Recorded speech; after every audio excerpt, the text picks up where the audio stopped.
Olá, estudantes. Olá, professores. Tudo bem com vocês? Olá, você também que é curioso nessa área de filosofia. É, Nós estamos aqui estudando os PETs, que são os Planos de Estudos Estruturados da Secretaria Estadual de Educação de Minas Gerais. Estamos aí no PET 3, na semana 1, nesse ano de 2021. A disciplina é Filosofia. Nós estamos na série o terceiro ano. Eu sou o professor Patrick Rocha. Esse é o meu canal. E eu vou pedir para que você, se puder, curta, compartilhe e inscreva-se nesse canal, tá bom? Então, nós estamos aí no terceiro ano, PET 3, semana 1. Vamos estudar um pouco então. Teoria política de Platão e Aristóteles. Aqui é uma introdução. Vamos fazer o seguinte: a teoria política de Platão. O filósofo grego Platão, em seu livro A República, explica que o indivíduo possui três almas: a concupiscente, a irascível e a racional. Pela educação, o indivíduo deveria alcançar um equilíbrio entre esses três princípios, mas um equilíbrio hierárquico, pois para o filósofo a alma racional deve preponderar, ela deve dominar as outras. Depois, fazendo uma analogia entre o indivíduo e a cidade, polis, Platão também dividiu em três grupos sociais: os produtores, os guardiões e os governantes. Os produtores são os responsáveis pela produção econômica, como os artesãos e agricultores, criadores de animais. Esse grupo corresponderia à alma concupiscente. Os guardiões, responsáveis pela defesa da cidade, como soldados. Esse grupo corresponderia à alma irascível. Governantes, responsáveis pelo governo da cidade. Esse grupo corresponderia à alma racional. A justiça na cidade dependeria do equilíbrio entre esses três grupos sociais, ou seja, cada qual cumprindo sua função, uma vez que se trata de aspectos necessários à vida da cidade. Assim, a cidade é como um corpo do indivíduo que se estabelece um acordo perfeito entre os três elementos de sua alma, assim como entre os três tons extremos de uma harmonia: o mais agudo, o mais grave, o médio, os intermediários, se os houver.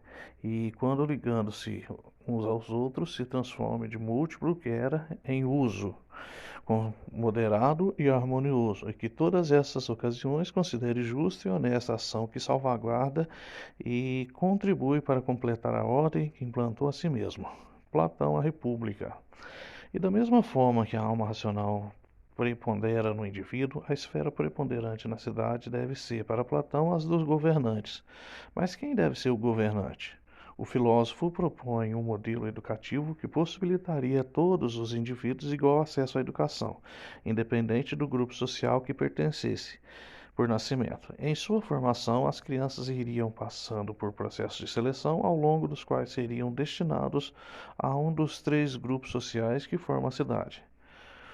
Os mais aptos continuariam seus estudos até o ponto mais alto desse processo, a filosofia, a fim de se tornarem sábios e assim habilitados a administrar a cidade. Dizemos, portanto, que a concepção política de Platão é aristocrática, pois supõe que a grande massa de pessoas é incapaz de dirigir a cidade. Apenas uma pequena parcela de sábios está apta a exercer o papel político, o poder político.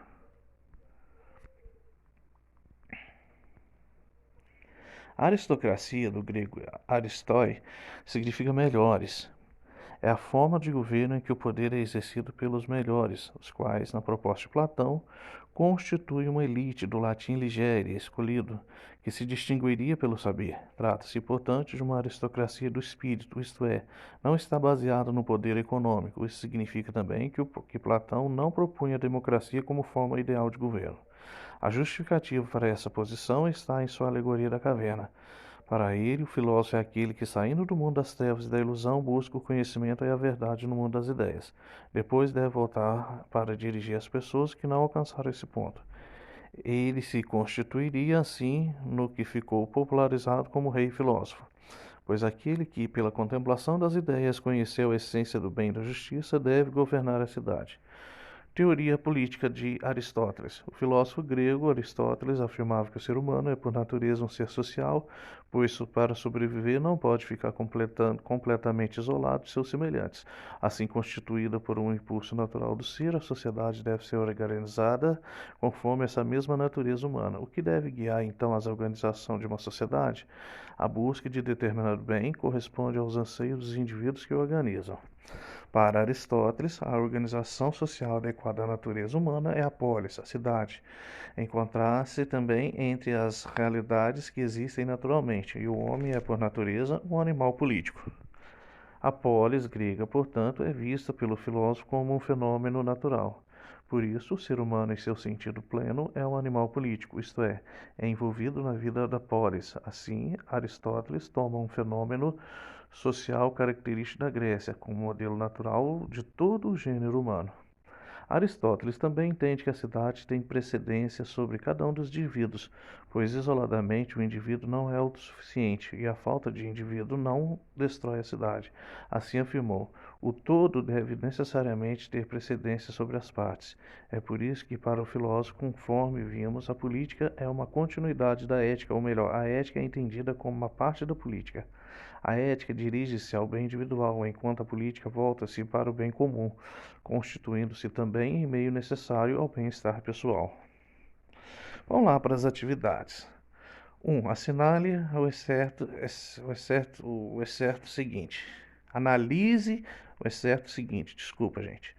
Não menos estranho seria fazer do homem feliz um solitário, pois ninguém escolheria a posse do mundo inteiro sob a condição de viver só, já que o homem é um ser político e está em sua natureza viver em sociedade. Por isso mesmo, o homem bom viverá em companhia de outros, visto possuir ele as coisas que são boas por natureza. Aristóteles, Política, 1973.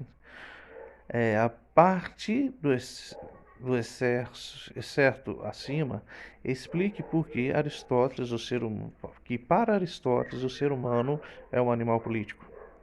A gente pode dizer o seguinte: Aristóteles observa que o homem é um ser que necessita das coisas dos outros, sendo por isso um ser carente e imperfeito, buscando a comunidade para alcançar a completude. E a partir disso, ele deduz que o homem é naturalmente político. Além disso, para Aristóteles, quem vive fora da comunidade organizada, cidade ou polis, é um ser degradado ou um ser sobre-humano, divino. Número 2. Leia a tirinha e o texto a seguir. Aí, por que as pessoas em diferentes países com diferentes crenças não podem todas viverem juntas em paz? Aí outra responde, né? O barbudo. Porque elas se recusam a ver sobre o que é bom para elas. Quem iria dizer para elas o que é bom para elas? Ele responde, eu. Exercita-te primeiro, caro amigo, e aprende o que é preciso conhecer para iniciares na política. Antes, não. Então, primeiro precisamos adquirir virtude. Tu ou quem quer que se disponha a governar ou a administrar não só a sua pessoa e seus interesses particulares, como a cidade e as coisas a ela pertinentes. Assim, o que precisas alcançar não é o poder absoluto para fazeres o que bem entenderes contigo ou com a cidade, porém justiça e sabedoria. A partir do seu conhecimento acerca da teoria política de Platão, explique por que para Platão apenas o filósofo é capaz de governar a cidade. Segundo Platão, os filósofos seriam governantes melhores porque, por meio do exercício da razão, podem contemplar a ideia de justiça e assim governar justamente, ok? Número 3. Mas escuta, a ver se eu digo bem. O princípio de entrada estabelecemos que devia observar-se em todas as circunstâncias, quando fundamos a cidade, esse princípio é, segundo me parece, ou ele ou uma de suas formas, a justiça. Ora, nós estabelecemos, segundo suponho, e repeti-lo muitas vezes, se bem te lembras que cada um deve ocupar-se de uma função na sociedade, aquela pela qual sua natureza é mais adequada. Com base no texto e no conhecimento sobre concepção platônica de justiça, a cidade ideal, assinale a alternativa correta. A alternativa correta é a D. Para Platão, a formação de uma cidade justa só é possível se cada cidadão executar da melhor maneira possível a sua função própria, ou seja, se cada um fizer bem aquilo que lhe compete, segundo suas aptidões. Bons estudos e muito obrigado pela sua participação aqui. Valeu, tchau.